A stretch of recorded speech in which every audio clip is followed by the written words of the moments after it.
So ఈ physiotherapy అని అంటే ఇది యాక్చువల్లీ ఒక పెద్ద బ్రాడ్ టర్మ్ ఫిజియోథెరపీ.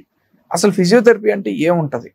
ఎక్సర్సైజులు చేయటమా, లేకపోతే మిషన్లు వాడి దాని నొప్పులు తగ్గించటమా? అసలు ఏంటి అంటే what do you feel exactly physiotherapy for knee pain? ఎప్పుడైతే మీరు బీయింగ్ అన్ ఆర్థోపెడిక్ సర్జన్, మీరు ఎప్పుడైతే డయాగ్నోసిస్ కంప్లీట్ గా చేసి ఒక రూట్ కాజ్ ఏంటనేది డిసైడ్ చేసుకుని ఒక ఫిజియోని పంపించిన తర్వాత, సో ఫిజియో యొక్క రోల్ ఎట్లా ఉంటదంటే మూమెంట్ రెస్ట్రిక్షన్ ఏమన్నా ఉందా, ప్రాబ్లమ్, ఓకే, పెయిన్ ఎంతవరకు ఉంది, అసోసియేటెడ్ ఇన్ఫ్లమేషన్ ఏమన్నా ఉందా, అండ్ నేను చెప్పినట్టు కొన్ని క్రైటీరియా, అంటే వాళ్ళు ఏం చేయగలుగుతున్నారు, ఏం చేయలేకపోతున్నారు. Somebody is unable to SIT, ఈ లెవెల్లో కూర్చోలేకపోతున్నాం, ఓకే, లేకపోతే స్టెప్స్ ఎక్కడం దిగటం చేయలేకపోతున్నాం, అంటే వాళ్ళ యొక్క యాక్టివిటీ ఓరియంటెడ్ గా ఏం చేయగలుగుతున్నారు, చేయలేకపోతున్నారు అనేది కూడా తెలుసుకున్నాక, అసెస్మెంట్ అయిన తర్వాత దెన్ వాళ్ళకి ఆప్షన్స్ లో ఏంటంటే చాలా మంది ఏమనుకుంటారంటే ఎక్సర్సైజ్ లో కూడా నేను చూసిన చాలా మంది ఏంటంటే క్వాడ్రిసెప్స్ ఎక్సర్సైజ్ చేస్తే చాలు. ఆ simple quadriceps exercise is not the only solution చాలా వాటిలో. ఎందుకంటే నీ జాయింట్ ఓన్లీ క్వాడ్రిసెప్స్ మీద ఒక్కదాని మీదే డిపెండ్ అయి ఉండదు. Even calf, hamstrings, internal other structures exactly hip ఉన్న muscles, glutes and even foot. So we have to take the whole scenario. అంటే వాళ్ళకి అలైన్మెంట్ ఎట్లా ఉంది, వారస్ వాల్గస్ డిఫార్మిటీస్ చూసుకుంటాం, ఈ ఫంక్షనల్ లైన్ ఎలా ఉందనేది చూసుకుంటాం, గ్రావిటీ ఎట్లా ఉందని చూసుకుంటాం, అంటే ఫోర్స్ ప్రెషర్ ఎక్కడ పడుతుంది, లైన్ ఆఫ్ గ్రావిటీ ఎట్లా పాస్ అవుతుంది, ఇన్ అలైన్మెంట్ ఉందా లేదా. సో ఇవి చూసుకున్న తర్వాత పెయిన్ మేనేజ్మెంట్ కి అయితే కొంత ఎక్విప్మెంట్ యూజ్ చేస్తాం. ఒకప్పుడు లాగా చాలా మంది ఏంటంటే పూర్వకాలంలో కరెంట్ పెడతారు. అంటే ఈ కరెంట్ అనే దానికి మొడాలిటీస్ చాలా ఉన్నాయి, మిషన్లు చాలా ఉన్నాయి. అంటే నేను కూడా రాస్తాను, అల్ట్రాసౌండ్ పెట్టండి అని, టెన్స్ పెట్టండి అని. మీ బుక్స్ ఆర్థోపెడిక్ బుక్స్ అన్నిట్లో కూడా అవి మెన్షన్ చేస్తుంటాయి. అంటే as a part of treatment లో ఫస్ట్ కన్జర్వేటివ్ మేనేజ్మెంట్, తర్వాత surgical intervention and last physiotherapy. So దాంట్లో కూడా వ్యాక్స్ పెట్టండి, వ్యాక్స్, షార్ట్ వేవ్, అల్ట్రాసౌండ్, ఈ మెషిన్లు. సరే, ఈ ఫిజియోథెరపీ మెషిన్ల గురించి మాట్లాడుకుందాం. ఫస్ట్ ఈ టెన్స్, అల్ట్రాసౌండ్, ఐఎఫ్టి, ఈ క్రయో, ఇవన్నీ ఉన్నాయి కదా, ఏంటి అసలు how do they work and ఇన్ని సపరేట్ మెషిన్లు ఎందుకు పెట్టారు? ఎగ్జాక్ట్లీ. సో అంటే ఇవి మెషిన్స్ ఒక్కొక్క దానికి ఒక్కొక్క సిగ్నిఫికెంట్ ఫంక్షన్స్ ఉన్నాయి. సో అంటే పెయిన్ మాడ్యులేషన్, ఏదైతే ఆ పెయిన్ కలిగించే స్ట్రక్చర్స్ కావచ్చు, ఇన్ఫ్లమేషన్ కావచ్చు, మీరు ఎట్లయితే అనల్జెసిక్స్, యాంటీ ఇన్ఫ్లమేటరీస్ ఇవన్నీ ఎలా అయితే ప్రిస్క్రైబ్ చేసి దాంతో పాటు అడ్జాయింట్ గా జాయింట్ స్ట్రెంత్ కోసం మీరు డిఫరెంట్ ఫార్మస్యూటికల్ ప్రిపరేషన్స్ ఎలా ఇస్తారో, ఇక్కడ ఏమవుతుందంటే ఫిజికల్ ఏజెంట్స్ అనమాట. ఇవి ఫిజికల్ ఏజెంట్స్ అంటే డైరెక్ట్ గా మనం ఆ పర్టికులర్ గా లోకల్ గా వర్క్ చేయడం కోసం. సో వాటిలో ఉండే వేవ్ లెన్స్, ఫ్రీక్వెన్సీస్ చేంజ్ అవుతూ ఉంటాయి. ఓకే. సో ఇప్పుడు టెన్స్ కానివ్వండి, ఇంటర్ఫరెన్షియల్ థెరపీ కానివ్వండి, ఇట్లా ఇప్పుడు చాలా కరెంట్స్ వచ్చినాయి.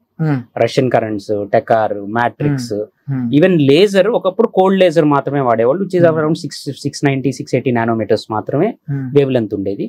ఇప్పుడు వేవ్ లెన్స్ ఆల్మోస్ట్ 30 వాట్ వరకు కూడా ఫ్రీక్వెన్సీ అండ్ వేవ్ లెన్స్ ఉన్న క్లాస్ 4 లేజర్స్ వచ్చినాయి. And they penetrate deeper to the level of the bone. So అంటే ఆ పెయిన్ యొక్క ఇంటెన్సిటీని బట్టి మనం దాన్ని సెట్ చేసుకుంటాం. అంటే బేసికల్లీ ఆ ఇంటర్నల్ హీట్ క్రియేట్ చేయటమా దీని ప్రిన్సిపల్? లేదు, laser is again it's a biomodulating device. అంటే లోపల హీల్ చేయడానికి హెల్ప్ చేస్తుంది. Not just for the pain killing, it helps to heal the local tissues, damage tissues. అంటే లేజర్ ని మనం ఓన్లీ ఆర్థోపెడిక్ ఇష్యూస్ కాకుండా వూండ్స్ లో కూడా వాడతాం. And again the wavelengths and frequency మీకు తెలుసు, ఇప్పుడు లేజర్ ఐలో వాడతారు, డెంటల్ దీంట్లో వాడతారు. సో చాలా ప్రొసీజర్స్ లో మనం లేజర్ యూజ్ చేస్తాం. బట్ క్రైటీరియా ఇక్కడ ఏంటంటే వేవ్ లెన్స్, ఫ్రీక్వెన్సీస్ డిఫర్ అవుతా ఉంటాయి మన యూసేజ్ ని బట్టి. ఇప్పుడు మీరు అల్ట్రాసౌండ్ కూడా, diagnostic ultrasound is well known, radiologist అందరూ యూజ్ చేస్తారు. బట్ కమింగ్ టు ఫిజియో, అక్కడ ఉండే అల్ట్రాసౌండ్ ఫ్రీక్వెన్సీస్, వేవ్ లెంత్ ఒక పీజో ఎలక్ట్రిక్ ఎఫెక్ట్ అనే ఒక కాన్సెప్ట్ తో ఒక ఫినామినన్ మీద వర్క్ చేస్తుంది. కాబట్టి లోకల్ గా ఉన్న టిష్యూస్, అంటే ఫర్ ఎగ్జాంపుల్ మీరు లెగమెంట్ ఇంజరీస్ ఉన్నాయి, నీ అండ్ అరౌండ్ ఏసీఎల్, ఎంసీఎల్, మీరు సర్జరీ అవసరం లేదు, అంత సివియర్ ఇది లేదని మీరు ఎప్పుడైతే ఒక ఫిజియోకి దాన్ని రిఫర్ చేస్తారో, సో ఇట్లాంటి మొడాలిటీస్ యూజ్ చేసినప్పుడు ఏమవుతుందంటే పెయిన్ డ్రాస్టిక్ గా, ఫాస్ట్ గా తగ్గడానికి పాసిబిలిటీ ఉంటుంది. అండ్ ఎప్పుడు ఎక్సర్సైజ్ చేయాలి అనేది కూడా అక్కడ ఇంపార్టెంట్. ఓకే. అంటే ఈ మెషిన్ లో ఒకటి, ఎందుకంటే చాలా మంది మా దగ్గరికి వస్తూ ఉంటారు, మీరు కూడా చూస్తూ ఉంటారు, మా ఇంటి పక్కన మోకాలు నొప్పి వచ్చిందమ్మా, మా ఇంటి దగ్గర ఫిజియోథెరపిస్ట్ ఉన్నాడు, కరెంట్ పెట్టాడు తగ్గిపోతుందని. కానీ ఒక్క మాట కూడా చెప్పరు, మాకు ఎక్సర్సైజెస్ చెప్పారండి, ఎక్సర్సైజులు చేయాలని అని. బట్ ఐ బిలీవ్ ఏంటంటే exercises also play a crucial role. Arthritis ఏదన్నా సరే, ఆర్థరైటిస్ కి ఏ కారణమైనా అంటే ఇన్ఫ్లమేషన్ అయినా మెకానికల్ పెయిన్ అయినా exercise also plays a crucial role. అది అయితే ఎక్సర్సైజ్ కూడా ఏంటంటే కస్టమైజ్ చేయడం ఇంపార్టెంట్. అంటే నేను బిలీవ్ చేసేది ఏంటంటే క్రైటీరియా బేస్డ్. అంటే ఆ పర్టికులర్ పర్సన్ ఇండివిజువల్ గా ఉన్న సఫరింగ్ ని బట్టి, ప్రాబ్లమ్ ని బట్టి మనం ఎక్సర్సైజ్ చేయాలి. As you know, quadriceps is the first muscle to get atrophied in the whole body. Within a week, అంటే స్టడీస్ ఆర్ డాక్యుమెంటేషన్స్ ఏం చెప్తున్నాయి అంటే just within a span of 1 week మనం గనక మూమెంట్ ని రెస్ట్రిక్ట్ చేసి పెడితే it starts showing its atrophic results. అంటే మజిల్ మాస్. ఎగ్జాంపుల్ నేను చెప్తాను, నాకు ఏసీఎల్ సర్జరీ అయింది కదా. నాకు ఏసీఎల్ సర్జరీ అయినప్పుడు టార్నికే వేస్తాం కదా. టార్నికే అంటే ఆ మిషన్ వేసి బ్లడ్ ఫ్లో కాకుండా చూస్తాం. ఆ 2 hours వేసిన టార్నికేకే నాకు తర్వాత రోజుకి నాకు చాలా మార్పు కనిపించింది. క్వాడ్రిసెప్స్ రెండో కాల్కి ఈ కాల్కి చాలా డిఫరెన్స్ వచ్చింది, ఫైరింగ్ తేడా వచ్చేస్తుంది. కాదు కదిలించాలంటే ఈ రైట్, యాక్చువల్లీ నాకు లెఫ్ట్ సైడ్ జరిగింది సర్జరీ, రైట్ సైడ్ కాలు కదిలించినంత ఆ ఫైర్ లెఫ్ట్ సైడ్ కాల్కి లేదు, అర్థమైపోతుంది. అంటే సెకండ్ డేనే. అండ్ నేను లెగ్స్ నడవటం మొదలు పెట్టాక మీరు చెప్పినట్టు విత్ ఇన్ 1 week లెగ్ యొక్క డయామీటర్ చేంజ్ వచ్చేసి సిగ్నిఫికెంట్ గా గ్రిత్ మెజర్మెంట్ మనం తీసుకున్నా కూడా విత్ ఇన్ 14 days మనకి స్టడీస్ చెప్తున్నాయి క్లియర్ గా. Within 14 days will see the girth measurement difference, visible difference. And మళ్ళీ అది నాకు రావడానికి 3-4 years పట్టింది. మళ్ళీ ఎక్సర్సైజ్ చేసి అన్ని రకరకాల మన ప్రయత్నం చేస్తే.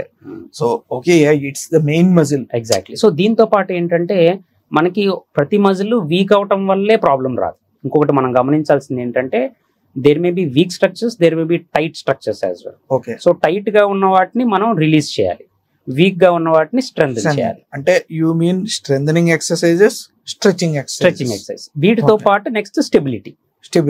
ఓకే. నీ యొక్క స్టెబిలిటీ కూడా ఇంపార్టెంట్. అంటే ఇప్పుడు ఫర్ ఎగ్జాంపుల్ ఐటీ బ్యాండ్ ఉంది. ఐటీ బ్యాండ్ మనకి ఏంటంటే this becomes very tight in many people. మీరు రెగ్యులర్ గా చూసే పెటర్లా ఫెమరల్ సిండ్రోమ్స్, కాండ్రోమలేషియా పెటర్లా, సో ఇవన్నీ కూడా ఏమవుతుందంటే మేజర్ గా ఐటీ బ్యాండ్ టైట్నెస్. ఓకే. ఇదేం చేస్తుందంటే పక్కకు పుల్ చేస్తుంది. పెటర్లా అని ఆ ట్రాక్లియాలో లేకుండా మాల్ ట్రాకింగ్ అంటారు కదా. సో మాల్ ట్రాకింగ్ ఎప్పుడైతే వస్తుందో ఆటోమేటిక్ గా అండర్ సర్ఫేస్ ఎరోజన్ స్లోగా స్టార్ట్ గీక్కుంటాం. ఒకవైపు ప్రెషర్ ఎక్కువ ఉంటది, ఒకవైపు ప్రెషర్ తక్కువ ఉంటది, దానివల్ల పెయిన్ వస్తాం. వాళ్ళు ఏంటి ఎప్పుడు స్టెప్స్ ఎక్కేటప్పుడు దిగేటప్పుడు కంప్లైంట్ చేస్తా ఉంటారు. నార్మల్ గా పెయిన్ లేకపోయినా కూడా స్టెప్స్ ఎక్కడం దిగటంలో మేజర్ కంప్లైంట్ చెప్తుంటారు. సో అట్లాంటప్పుడు ఏం చేయాలి, ఐటీ బ్యాండ్ ముందు రిలీజ్ చేసుకోవాలి. అండ్ చాలా సార్లు మీరు ఇందాక అన్నారు హిప్ కూడా ఇంపార్టెంట్ అని. సో హిప్ లో గ్లూట్స్, సో గ్లూట్స్ స్ట్రెంత్ బట్టి కూడా ఈ యొక్క మెకానిక్స్ మారిపోతాయి. ఎందుకంటే బయోమెకానికల్ గా మనకి టోటల్ లింబ్ లో మనకి హిప్ మజిల్స్, గ్లూట్స్ ఇంపార్టెంటే, and in and around the knee ఇంపార్టెంటే, అండ్ యాంకిల్ యొక్క స్టెబిలిటీ కూడా ఇంపార్టెంట్. చాలా మందిలో ఫ్లాట్ ఫుట్ ఉంటది, ఏదైనా ఆల్రెడీ ప్రీవియస్ ఇంజరీస్ ఉంటాయి, లిగమెంట్ ఇంజరీస్ ఉంటాయి, యాంకిల్ స్ప్రెయిన్స్ ఉంటాయి. వీటి వల్ల ఏమవుతుందంటే మెకానిక్స్ డిస్టర్బ్ అయ్యి స్లోగా ప్రాబ్లమ్ స్టార్ట్ అవుతుంది. So we may have IT band tightness, we may have calf tightness, ఎందుకంటే ఎక్కువగా వాక్ చేసి ఎక్కువసేపు నుంచునే వాళ్ళకి అది ఉంటది. సో అట్లా అందుకని ఏంటంటే మనం ఏవి టైట్ గా ఉన్నాయి, as a physiotherapist what he should understand is a structures tight గా ఉన్నాయి, ఏ స్ట్రెచింగ్ ఎక్సర్సైజెస్, దానికి స్ట్రెచింగ్స్, దీనికి స్ట్రెంథెనింగ్. ఏ మజిల్ వీక్ గా ఉందని చూసుకుంటాము, దానికి స్ట్రెంథెనింగ్ చేయాలి. అండ్ దీంతో పాటు మనకి బ్యాలెన్సింగ్ అని కూడా చెప్పాలి, స్టెబిలిటీ పార్ట్. సో ఈ స్టెబిలిటీ అండ్ ప్రాప్రియోసెప్షన్ అంటాం, అంటే జాయింట్ సెన్స్. సో ఈ joint sense neuromuscular coordination important. So ఈ జాయింట్ సెన్స్ న్యూరోమస్కులర్ కోఆర్డినేషన్ కావాలి అంటే మనం బ్యాలెన్స్ ట్రైనింగ్స్ అవి చేస్తాం. ఎందుకంటే సింగిల్ లెగ్ మీద మనం నుంచోవాలన్నా, ఏదైనా యాక్టివిటీ చేయాలన్నా, ఎస్పెషల్లీ మనం చూస్తుంటాం డాన్సర్స్ లేకపోతే స్పోర్ట్స్ పీపుల్, వీళ్ళందరిలో ఏంటంటే మన బాడీ వెయిట్ అంతా అప్పుడు ఏమవుతుంది, ఒక్క కాలు మీదే పడుతుంది కదా సింగిల్ లెగ్స్. మనం నడిచేటప్పుడు కూడా 2 కాళ్ళతో ఒకటేసారి నడవంగా, ఒక కాలు మీద కంప్లీట్ వెయిట్ వేసిన తర్వాత ఆ ఫేజ్ గేట్ సైకిల్లో ఈ స్టాన్స్ ఫేజ్ అయ్యి టేక్ ఆఫ్ తీసుకున్నాకే మళ్ళీ మనం మళ్ళీ ఆ స్వింగ్ ఫేజ్ అయిపోయి మళ్ళీ ఫుట్ ఫ్లాట్, ఫుట్ స్టాండ్స్ వస్తాం. సో ఎప్పుడైతే ఆ గేట్ సైకిల్ లోకి వెళ్తామో ఆటోమేటిక్ గా దీని మీద కూడా కాసేపు లోడ్ ఉంటుంది. ఆ ఫుట్ ఫ్లాట్ అనే పొజిషన్ ఎక్కడైతే ఉందో గేట్ సైకిల్లో then we are having complete weight over that particular limb itself. So అప్పుడు దాని యొక్క స్టెబిలిటీ కూడా ఇంపార్టెంట్. చాలా మంది మా దగ్గరికి వచ్చేవాళ్ళు అంటారు, సార్ నాకు నొప్పి దీంట్లో కానీ నేను కాలు దీన్ని పెట్టలేకపోతున్నానంట. అక్కడ ఏమవుతుందంటే అంటే they are unable to withstand the load. అక్కడ loading important. So stability, loading, pain component and internal derangements ఏదన్నా ఉంటే అది. అంటే పెయిన్ ఫ్యాక్టర్ తో పాటు స్టెబిలిటీ అండ్ ఎక్సర్సైజెస్ కూడా చాలా చాలా important. Only machinery doesn't work. As a physio I highly recommend holistic, అంటే కంప్లీట్ ఫిల్ చేయాలి మిషనరీతో పాటు ఎక్సర్సైజెస్ లో కూడా ప్రోటోకాల్. ఎగ్జాక్ట్లీ. ఒక్కొక్క పేషెంట్ కి పర్సనలైజ్డ్ కస్టమైజ్డ్ ప్లాన్ అనేది ఖచ్చితంగా వెరీ ఇంపార్టెంట్. అది ఇంపార్టెంట్. యా.